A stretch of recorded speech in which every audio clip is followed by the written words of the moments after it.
Aspirants, आज हम देखने वाले हैं जॉन कीट्स की बैलेड ला बेले डेम सेंस मर्सी, जो कि उनकी एक पॉपुलर बैलेड्स में शामिल है और यूपीएलटी ग्रेड के सिलेबस में भी इसको शामिल किया गया है। टाइटल की बात कर लेते हैं आगे बढ़ने से पहले, जो कि ज़रूरी है टाइटल को समझना, क्योंकि विदाउट टाइटल आप समझ नहीं पाएंगे आगे क्या कहा जा रहा है। तो ये जो टाइटल है लिया गया है एक्चुअली फ्रेंच एक फ्रेज है जो अक्सर वहाँ कहा जाता है। ला का मतलब है यहाँ पे द, एंड बेले का मतलब है यहाँ पर ब्यूटीफुल, द ब्यूटीफुल, और डेम का मतलब है यहाँ पर लेडी, और सन्स का मतलब है विदाउट। Sans means without, the beautiful lady without mercy एक ऐसा टर्म है जो आप समझ पा रहे होंगे। दया, ऐसी सुंदर महिला जिसके पास दया नहीं है, बहुत ही ज़्यादा क्रूअल है। और ये पोयम मैं आपको बता दूं कि सिर्फ एक सुंदर महिला के लिए नहीं है। एक्चुअली यह पोयम है, इसमें बहुत सारे थॉट्स और थीम्स को कवर किया गया है, जिनके बारे में हम लोग इग्नोर कर देते हैं कि कैसे क्या है। जो ओवरऑल कह सकते हैं कि एम्बिशंस रहती हमारी, उनके बारे में। नाइन्थ बायोलॉजी की लिस्ट पर आई है। जो हमारे ड्रीम है, जो हमें कंज्यूम करते रहते हैं कई बार, या ऐसी बियॉन्ड रीच एम्बिशंस है, उनके बारे में ओवरऑल ये सिंबलाइज करती है पोएम। 1819 में इनको इस पोएम को लिखा गया था, क्योंकि जॉन कीट्स की उम्र में 1819 उनका मोस्ट प्रोडक्टिव ईयर कहा जाता है। यूपीटीजीटी में सिलेक्ट ये क्वेश्चन आया भी था कि which year is called the most productive year of John Keats life, तो 1819 इसका आंसर था। और 1820 में इसको पब्लिश किया गया था द इंडिकेटर में। राइमिंग स्कीम इसकी ए बी सी बी है, जैसा मैंने आपको बताया फ्रेंच फ्रेज से इसको लिया गया है। और जो थीम्स हैं वो हैं treacherous love, death and decay, romantic and treacherous love, Fidelity versus infidelity, मतलब वफादारी और जो बिट्रेयल रहता है उसके बारे में बात ये पोएम करती है। काफ़ी अच्छी पोएम है, पढ़ने में भी म्यूजिकल लगती है, पढ़ने में मज़ा आता है। So let's begin. एक सरदार जी हैं, ये अपने सिख वाले सरदार जी नहीं हैं, नाइट हैं, एक लड़ाकू वॉरियर जिसको कहते हैं। तो वो घूम रहे हैं, और क्यों घूम रहे हैं? क्योंकि उनको प्यार में धोखा मिल चुका है, इस वजह से वो घूम रहे हैं। वहीं पे अपने कवि महोदय पहुंच जाते हैं घूमते हुए। तो इनको जब ये घूमता हुआ दिखाई देता है सरदार नाइट, तो वो उससे पूछते हैं कि what can ail the. L का मतलब यहाँ पे है परेशानी करना, किसी को परेशानी पहुंचाना, हर्ट करना, कि ऐसी कौन सी चीज है जो तुम्हें हर्ट कर सकती है। एक तरह से देखा जाए तो एक आयरनिकल क्वेश्चन है इस मामले में, है कि भाई तुम ऑलरेडी नाइट एट आर्म्स का मतलब यहाँ पे तुम हथियारों से, अस्त्र शस्त्रों से सुसज्जित हो एकदम से, फिर भी तुम दुखी घूम रहे हो, तुम्हें कौन परेशानी पहुंचा सकता है? तुम एक वीर योद्धा हो, अस्त्र शस्त्र तुम्हारे पास हैं, फिर भी तुम परेशानी में घूम रहे हो। तो अगर फिगर ऑफ स्पीच देखें तो अपोस्ट्रोफी है यहाँ पर। अपोस्ट्रोफी का मतलब क्या होता है? डायरेक्ट एड्रेस, डायरेक्ट एड्रेस किया जा रहा है उनको। तो कह रहे हैं कि O what can ail thee knight at arms, अरे अस्त्र शस्त्र सुसज्जित सरदार योद्धा, तुम्हें कौन परेशान कर सकता है? क्या चीज तुम्हें हर्ट कर सकती है? ठीक है, आयरनिकल और एपोस्ट्रोफी फिगर ऑफ स्पीच भी है इस लाइन में। अलोन एंड पेलली लॉइटरिंग क्वेश्चन पूछा जा रहा है, अकेले घूम रहे हो, एंड पेलली का मतलब क्या होता है यहाँ पर? वन, या जिसका रंग कुमला गया हो, रंग फीका पड़ गया हो, क्योंकि बहुत ज्यादा वो चिंतित है। और लोइटरिंग, लोइटरिंग का मतलब होता है मटर गश्ती करना, जिसका मतलब आप समझ सकते हैं कि वॉन्डर, घूमना, एमलेसली, घूम तो रहे हैं लेकिन बिना किसी उद्देश्य के। तो वो घूम तो रहा है और उसका उद्देश्य क्या है? He is searching for the lady who has deceived him, जो कि उसको धोखा दे चुकी है। तो कभी पूछ रहा है कि ऐसा लग रहा है कि तुम बिना उद्देश्य के घूम रहे हो या एकदम इल्यूजन में हो। अगर सिंबलाइजेशन देखें तो कह सकते हैं कि उसका जो घूमना है वो क्या है? इल्यूजनरी है, वो इल्यूजन में घूम रहा है, still searching for the lady. आगे और बताता है, the sage has withered from the lake, और जो बगल में एक झील है उसमें जो वाटर प्लांट है, सेज का मतलब यहाँ क्या है? एक वाटर प्लांट हैज विदर्ड, वह मुरझा चुका है, सूख चुका है। विदर्ड मतलब मुरझाना, कुम्हलाना। मुरझा चुका है, सूख चुका है। फ्रॉम द लेक, उस लेक से, मीन्स नेचर भी उसके, ये तो दुखी है ही है नाइट, और नेचर भी दुखी है। उसकी अपनी जो वाइटैलिटी है, भाई नेचर की वाइटैलिटी क्या है? ग्रीनरी, हरियाली, वो उसने अपनी जीवंतता खो दी है कहीं ना कहीं। किसकी वजह से? नाइट की वजह से। तो इस लाइन में अगर फिगर ऑफ स्पीच पूछा जाए तो आप समझ लीजिए कि ये एक पैथेटिक फैलेसी है। पैथेटिक फैलेसी, जब कुदरत किसी के दुख को, इंसान के दुख को व्यक्त करे।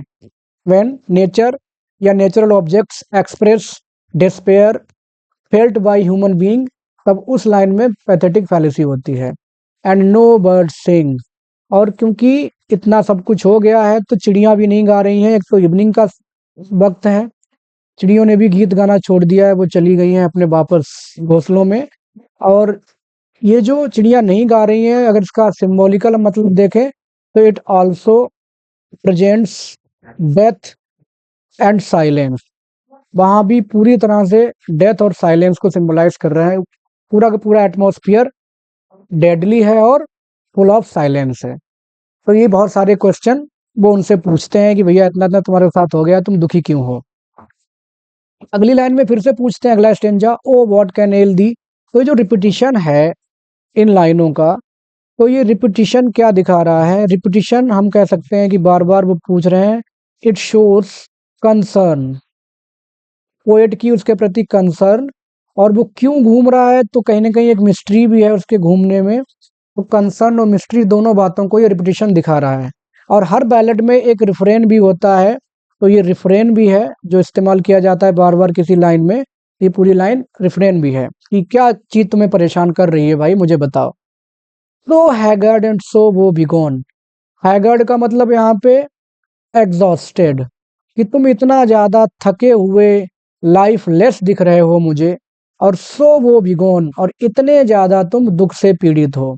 वो बिगोन मतलब दुख से पीड़ित, ग्रीफ स्ट्रिकन, दुख से पीड़ित हो तुम भाई, क्या दिक्कत हुई है।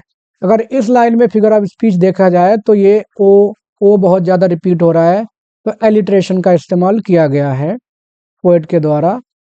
इस लाइन में एलिट्रेशन में देखने को मिल रहा है। तो कह रहे हैं कि तुम इतने ज्यादा दुखी, इतने ज्यादा एनर्जी लेस, लाइफ लेस दिख रहे हो भाई, क्यों घूम रहे हो अकेले, क्या दिक्कत हुई तुम्हें। और the squirrels granary is full, जो स्क्विरल का अन्न भंडार है, गिलहरी जहाँ अपना अन्न रखती है, या कोठार बोल लो, अन्न भंडार, वो फुल हो चुकी है। इस लाइन का मतलब क्या है कि तुम दुखी घूम रहे हो और कुदरत अपना काम कर रही है। गिलहरी जो है वो कुदरत को, नेचर को रिप्रेजेंट कर रही है। तो नेचर इज मूविंग, तुम घूम रहे हो हताश, परेशान, बट नेचर इज मूविंग, कुदरत का अपना काम जारी है, उसके जो एक्टिविटीज हैं वो जारी हैं। एंड द हार्वेस्ट डन, और जो किसानों ने फसल लगाई थी वो काट चुके हैं। Means they have got their reward, किसानों ने जो फसल लगाई थी, they have got their reward, but you are roaming without getting any reward. तुम अभी भी उस महिला की तलाश में एक तरह से घूम रहे हो। अभी उन्हें बताया नहीं है, बस मैं कह रहा हूँ इस तरह से कि जो नाइट है वो उसे अभी भी वो रिवॉर्ड लेस है। वो घूम तो रहा है उसकी तलाश में महिला की, लेकिन उसे कोई रिवॉर्ड उसके घूमने का, इंतजार का मिला नहीं है, बल्कि किसानों ने अपनी फसल काट ली है। ये सारी चीजें हो चुकी हैं। फिर वो कहते हैं, I see a lily on thy brow. Lily जो होता है पौधा, तो वो यहाँ पे क्या, जो पैलर है, पैलर कलर मतलब आप मान के चलो कि रंगहीन टाइप, जिसका रंग कुमलाया हुआ हो, वो उस चीज को सिंबलाइज कर रहा है। तो लिली जो सिंबल है यहाँ पर, वो सिंबल है डेथ एंड डिस्पेयर की, कि मुझे तुम्हारी बाहों पर, ब्रो का मतलब माथे पर, या जो आईब्रोज होती हैं उनके लिए, कि मुझे तुम्हारे माथे पर डिस्पेयर दिख रही है, निराशा दिख रही है। तुम्हारी जो जीवंतता थी वो खत्म हो चुकी है। जो कलर था, जो इंसान जब बहुत खुश होता है उसके चेहरे पर एक शाइनिंग रहती है, वो गायब हो चुकी है। लिली दिखाई दे रही है तुम्हारे चेहरे पर। तो अगर पूछा जाए फिगर ऑफ स्पीच, तो लिली जो यहाँ पे है वो डेथ के लिए इस्तेमाल किया जा रहा है, डिस्पेयर के लिए, दैट इज मेटाफर। यहाँ पर मेटाफर इस्तेमाल किया गया है। With anguish moist and fever due, और तुम्हारी जो वेदना है, एंग्विश का मतलब होता है वेदना, व्यथा, मन की पीड़ा। मोइस्ट एंड फीवर ड्यू, और तुम्हारे अंदर तुम्हें जो बुखार आ गया है, जो वेदना है तुम्हारे अंदर, बुखार से तुम पीड़ित हो गए हो, वो बहुत ज़्यादा स्वेटी हो चुकी है, तुम्हें पसीना आ रहा है due to fever. Moist and dew का मतलब स्वेटी, तुम्हें पसीना आ रहा है। तो जो आंतरिक इनर टर्मोइल है उसके मन में, वो बहुत ज़्यादा परेशान है। आंतरिक जो उथल-पुथल है, उसको फीवर ड्यू के द्वारा यहाँ पे रिप्रेजेंट किया जा रहा है। तो अगर फिगर ऑफ स्पीच भी देखें तो हो जाएगा यहाँ पे मेटोनमी। जो फिगर ऑफ स्पीच होता है, किसी सिंबलाइजेशन करता है मेटोनमी। तो वो कह रहे हैं कि तुम्हारे चेहरे पर जो वेदना दिख रही है, फीवर दिख रहा है, तुम बहुत दुखी हो। And on thy cheeks a fading rose, और तुम्हारे गालों पर एक फेडिंग रोज, कुम्हलाया हुआ या मुरझाया हुआ गुलाब है। जब नाइट उससे मिला तो उसके चेहरे पर एक शाइनिंग थी, एक कलर था, ह्यू है ना, ह्यू रंग था। किसका रंग था? ऑफ यूथ, जवानी का रंग था उसके गालों पर। वो बहुत ज्यादा प्रफुल्लित था, बहुत खुश था उस लेडी को मिलकर। लेकिन अब वो उसको छोड़ के चली गई है, तो उसका चेहरा कुम्हला गया है, जैसे कि गुलाब कुम्हला जाता है। ठीक है। फास्ट विद हर टू, और ये सारी चीजें भी बहुत जल्दी जा चुकी हैं। मीन्स जो लव जो तुम्हें मिला थोड़ा सा, या जो लाइफ तुम्हारे अंदर, they are also disappearing quickly. बहुत ही जल्दी वो सारी की सारी चीजें तुम्हारे चेहरे से, तुम्हारी पर्सनैलिटी से गायब होती जा रही हैं। क्यों? क्या हुआ है? What has happened? अब यहाँ पर ये जो आई है, ये किसके लिए आ रहा है? उसी नाइट के लिए। वो बता रहा है कि I met a lady in the meads. अब अपनी कहानी कवि को बता रहा है कि मैं एक महिला से मिला था। मीट्स का मतलब यहाँ पे मीडो, चारागाह या मैदान। कि मैं एक महिला को एक बगीचे में मिला था। फुल ब्यूटीफुल, बहुत ज्यादा अनरियल थी वो। फुल ब्यूटीफुल, पूरी तरह से अनरियल सुंदर थी वो। अ फेरीज चाइल्ड, ऐसा लग रहा था जैसे किसी परी की बेटी हो। हम कह सकते हैं कि she is super natural. Super natural है वो, ऐसी है ही नहीं कि जमीन से जुड़ी हुई हो। सुपर नेचुरल ब्यूटीफुल थी। Her hair was long, her foot was light. उसके एकदम काले लंबे बाल थे, और बहुत ही वो हल्के हल्के कदमों से चला करती थी। मतलब शी वॉज ग्रेसफुल, बहुत ही ज्यादा सौम्य थी, और बहुत ही ज्यादा वो सिडक्टिव भी थी। उसकी एक एक्टिविटी इसको सिड्यूस करने के लिए काफी थी। अट्रैक्टिव थी बहुत ज्यादा। And her eyes were wild, और उसकी आंखें एकदम, वाइल्ड का मतलब जंगली होता है। तो आप मान के चलिए कि अनटेम्ड थी। अनटेम्ड, जिनको कंट्रोल में ना किया जा सके, अनकंट्रोलेबल। उसकी आंखें जो थी वो अनकंट्रोलेबल पैशन से भरी हुई थी। वो ऐसी महिला थी जो जनरली पृथ्वी पर, जमीन पे देखने को नहीं मिलती है। Uncontrollable passion, full of uncontrolled patience, her eyes were, ऐसा वो बता रहा है। सेडक्टिव, अट्रैक्टिव, और एकदम सुपर नेचुरल। फिर कह रहा है कि I made a girl and for her head. दोनों की मुलाकात होती है, बातें होती हैं, तो गिफ्ट देने शुरू हो जाते हैं। तो ये क्या करता है? उसके लिए एक ये माला बनाता है। ठीक है। For her head. अब ये माला जो सिंबलाइज कर रही है, वो क्या सिंबलाइज कर रही है? उसकी सबमिसिवनेस, कि उसने अपने आप को उसके प्रति सबमिसिव कर दिया या सरेंडर कर दिया है। माला बना दी, गिफ्ट दे दिया, अपना डिवोशन दिखा रहा है कि मैं तुम्हारे प्रति बहुत ज्यादा डिवोटेड हूं। अपना डिवोशन अनकंडीशनल दे दिया उसको। एंड ब्रेसलेट्स टू, और उसने उसके लिए कंगन भी बनाए। किसने? नाइट ने उसके लिए कंगन भी बनाए। एंड फ्रेग्रेंट जोन, और एक कमरबंद भी बनाया। वो भी कैसा था? सुगंधित। दे तो ये गिफ्ट उसके लिए रहा है, लेकिन इन चीजों से वो बांध अपने आप को रहा है। मान के चलिए ही इज टाइंग हिमसेल्फ, वो अपने आप को ही बांध रहा है इन सब चीजों को गिफ्ट दे देके। किससे बांध रहा है? उस महिला से। He has become completely submissive, पूरी तरह से उसने अपनी पर्सनैलिटी, अपने आप को उसने उसको कर दिया है, अपने आप को उसके हवाले कर दिया है, ऐसे मान के चलिए। She looked at me as she did love. अब महिला ने भी इसको देखा एज शी, जैसे कि वो उससे प्यार कर रही हो।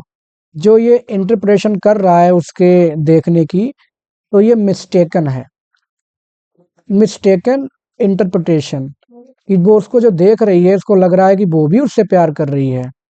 धोखा खा गया है उसकी निगाह से, उसकी निगाहों ने उसको घायल कर दिया धोखे में। एंड मेड स्वीट मोन, और जब उसने उसको देखा एकदम आंखें मिला के, तो उसने भी आहें भरी। महिला ने इसको देख करके आहें भरी, और ये सारी की सारी आहें कैसी हैं?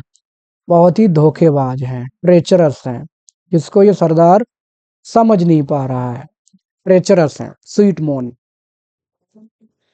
अब इन्होंने क्या किया? I set her on my pacing steed, इन्होंने उसको उठाया हाथों से और अपने तेज चलने वाले घोड़े पर बिठाया, क्योंकि नाइट है तो घोड़ा तो होगा ही इनके पास।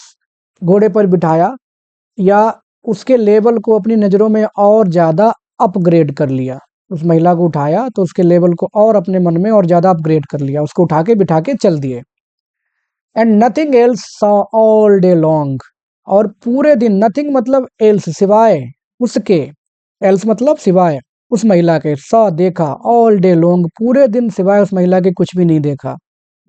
पूरी तरह से ऑब्सेस्ड हो गए हैं, पूरी तरह से जो ऑब्सेशन है वो आ गया है उनके अंदर, उसको लेकर के पूरी तरह से ऑब्सेस्ड हो गए हैं कि तुम्हें और कोई देख भी नहीं सकता। अब मेरे सिवा तुम्हें कोई देखे भी नहीं, इस टाइप से जो गाने आते हैं।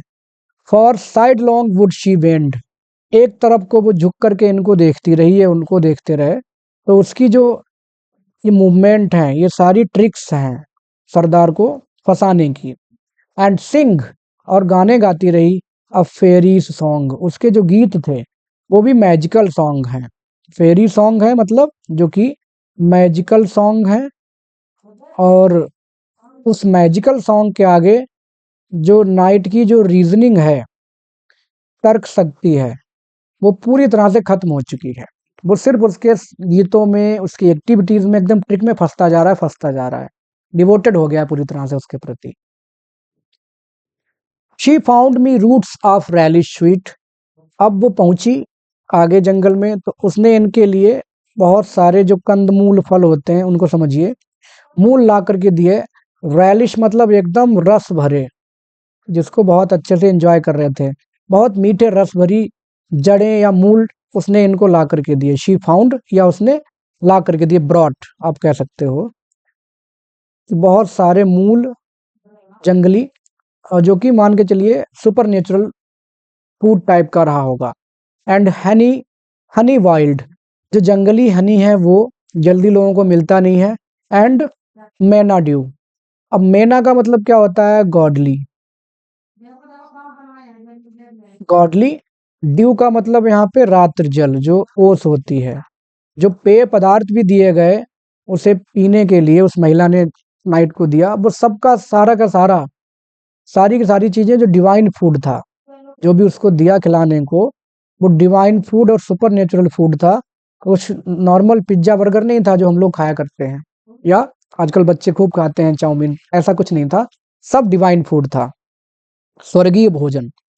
And sure in language strange she said, और जब वो बोली तो उसके वर्ड बहुत ही विचित्र थे। इसके लिए वो शब्द कैसे थे? अनफैमिलर थे, जिसको ये समझ नहीं पा रहा था।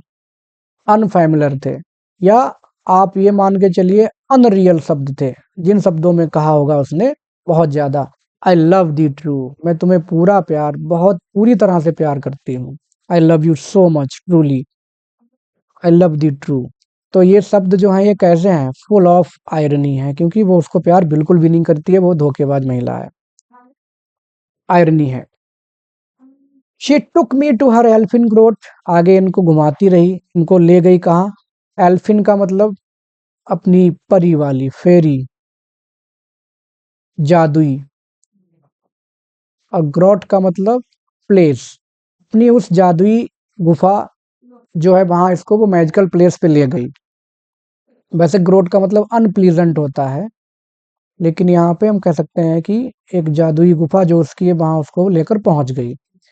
And there she wept and sighed full sore, वहां जाकर के इनको अभी इनके पास बैठ करके उसमें वो रोई, उसने अपनी बहुत सारी कस्में खाई, बहुत सारे वादे किए, एंड साइड फुल सोर, और इतना ज़्यादा पेनफुल तरीके से रोई कि इनको पूरा यकीन हो गया कि ये इनसे बहुत प्यार करती है। मुझे छोड़ के मत जाना, मैं तुम्हारे बिना मर जाऊंगी, ऐसा मत करना, वैसा मत करना, किसी और के पास मत जाना, मैं तुम्हारी पूरी भक्त हूँ, तो मेरे भक्त रहना। इस टाइप से उसने जो भी कहा हो, वो तो पुरानी बातें, फैंटेसी है। जो भी फैंटेसी में लोग बहुत ऊंचा ऊंचा बोल जाते हैं, एग्जैजरेटेड बोल जाते हैं, हाइपरबोलिक, तो बोली वो। इनको यकीन हो गया भाई साहब को कि हाँ अब ये छोड़ के नहीं जाएगी, पूरी तरह से इनकी वो हो चुकी है। And there I shut her wild wild eyes, और वहां पर इन्होंने उसकी आंखें बंद कर दी। वाइल्ड वाइल्ड दो बार रिपीट किया गया है। दो बार रिपीट करने का मतलब आप मान के चलिए कि एक तरफ दिखाया जा रहा है डेंजर और एक तरफ दिखाया जा रहा है फैसिनेशन, कि किस तरह से वो उसको लेकर के फैसिनेटेड है। डेंजर और फैसिनेशन दिखाया गया है कि उसकी मैंने उस वाइल्ड वाइल्ड आइज को बंद कर दिया विद किसेस फोर। चार बार किस की इन्होंने। अब ये चार बार ही किस क्यों की? इमरान हाशमी भी बन सकते थे, लगातार भी कर सकते थे देर तक, खैर वो नहीं किया उन्होंने। और चार किसेस से दो दो, एक आंख पे दो बार, ऐसे चार किसेस से उन्होंने उसकी आंखें बंद कर दी, जो कि फुल ऑफ डेंजर और फुल ऑफ फैसिनेशन थी सरदार जी के लिए। And there she lulled me asleep, जब वो समझ गई कि मैंने इस पे कब्जा अपना कर ही लिया है, तो उसने क्या किया? लल का मतलब क्या होता है? लोरी गाना। ललबाई जो शब्द है इसी से बना हुआ है, कि इनको लोरी गा करके सुना दिया, थपकी दे करके सुला दिया। एस्लीप मीन सुला दिया। भाई साहब सो गए। एंड देयर आई ड्रीम्ड, जब ये सो गए तो इन्होंने एक सपना देखा। सपना देखा, एक इल्यूजन में ये थे, इनका जो इल्यूजन है उसमें ये पहुंच गए। लीप का मतलब यहाँ पे इल्यूजन में घुस गए ये। आह, वो विटाइड, जब इन्होंने सपना देखा, आह ये क्या हो रहा है, वो मतलब दुख।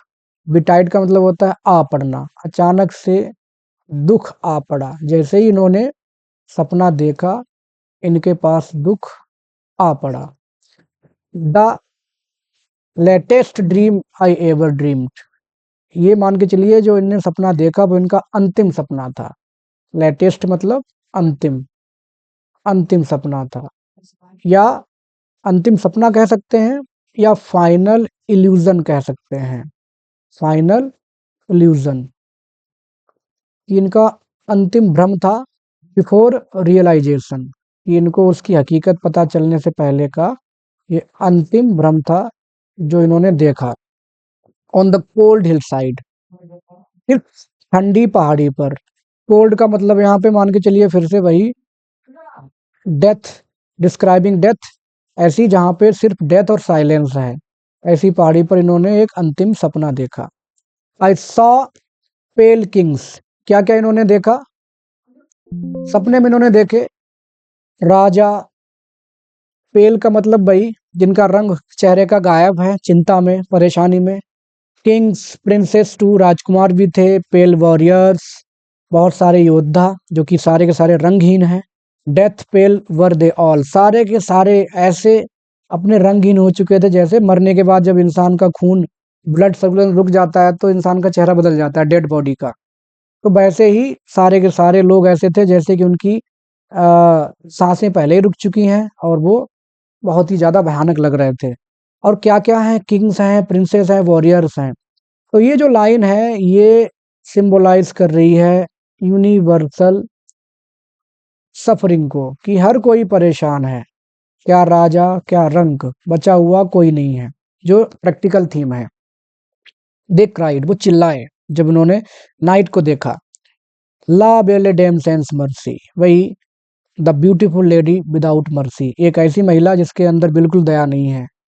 दी हैथ इन थ्रॉल, उसने तुम्हें अपना गुलाम बना लिया है। थ्रॉल का मतलब स्लेवरी, गुलामी, कि उसने तुम्हें अपना गुलाम बना लिया। हम लोग तो पहले ही थे, तुम भी उसके गुलाम बन चुके हो, बच नहीं पाओगे, तुम्हें भी उसने अपना चुंगल में फंसा लिया है।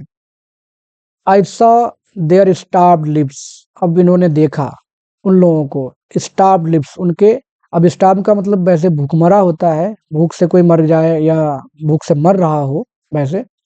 तो ये सारे के सारे उनके होठ जो हैं वो ड्रेन हो चुके हैं। कैसे हो चुके हैं?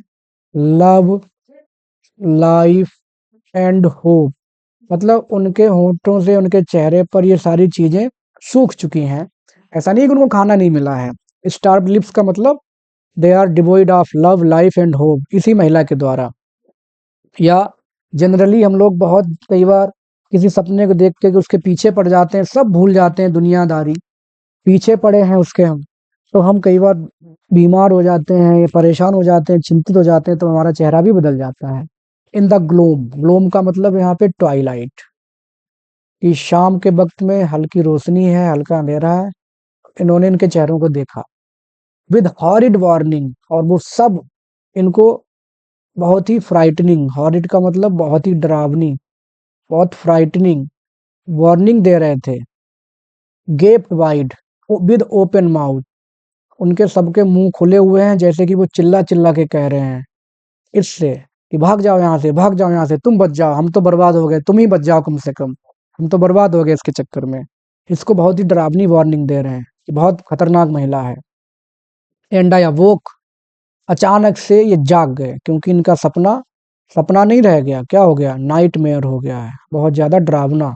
And I found me here, और मैंने जैसे ही मैं जागा, मैंने अपने आप को यहाँ पे पाया। और महिला जो है, she had gone, she had gone या शी हैड डिसअपियर्ड, गायब हो चुकी थी। On the cold hill side, यही ठंडी इनडिफरेंट पहाड़ी नेचर जो कि डेथ और साइलेंस को सिंबलाइज कर रही है। मैंने अपने आप को यहाँ पे पाया, वो चली गई और मैं, एंड दिस इज वाई, और यही वजह है, दिस इज वाई, यही वजह है, आई सोजर्न हियर। सोजर्न का मतलब वैसे जो लिटरल वर्ड मीनिंग है इसकी, उसका मतलब होता है शॉर्ट स्टे, थोड़ी देर के लिए रुकना। तो ये सोजर्न अभी भी थोड़ी देर के लिए रुका हुआ है, क्यों है? क्योंकि still he is hoping, he is still hopping, उसे अभी भी उम्मीद है, होपिंग टू मीट हर, कि अभी भी वो उससे मिल सकता है। इसलिए बोल रहा है कि मैं थोड़ी देर के लिए यहाँ घूमूंगा और शायद वो मुझे मिल जाएगी और मैं चला जाऊंगा। जैसे हम लोग अपनी एम्बिशंस के पीछे घूमते हैं कि कोई बात नहीं, इस साल नहीं अगले साल हो जाएगा। 2025 खत्म होने वाला है आज, आप देखिए 23rd है, 23rd December ऑफ 2025, और 8 दिन बचे। 8 दिन कहाँ सोचेंगे कोई बात नहीं, 25 में नहीं कर पाए, 26 में कर लेंगे, 27 में कर लेंगे। तो वो उम्मीद बरकरार है नाइट की, उसी सब जैसे हमारी एम्बिशंस के पीछे हम घूमते रहते हैं कि अगले साल हो सकता है हमारा सिलेक्शन होगा, हम सफल हो जाएंगे। और गलत नहीं है, ये सारी चीजें जरूरी है भाई, उम्मीद से ही सब कुछ होता है। अलोन एंड पेलिली लोइटरिंग, और वो पूरी तरह से अकेले हैं, सोसाइटी से भी अलग हो चुके हैं। और पेलिली का मतलब वही रंगहीन होकर के चिंता में अकेले घूम रहे हैं, इंतजार कर रहे हैं उसका, ढूंढ रहे हैं उसको, हाय मेरी प्रिय मिल जाओ मुझे कहीं। दो, यद्यपि द सेज इज विदर्ड, और वाटर प्लांट जो है लेक का, वो मुरझा चुका है। एंड नो बर्ड सिंग, और कोई चिड़िया गा नहीं रही हैं। तो कुल मिला के ये लास्ट की लाइन सिंबलाइज कर रही है कि nature is still in that situation with the night. Pathetic fallacy इस्तेमाल की गई है पोएट के द्वारा। तो दोस्तों ये था इस पोएम का एक्सप्लेनेशन, जो मैंने ट्राई किया है इसको सिंपल और इफेक्टिव रखने की कोशिश की है। मैं नहीं जानता मैं कितना सफल हुआ, you will tell me. You can like, subscribe, share the channel if you find it useful. Thanks for watching.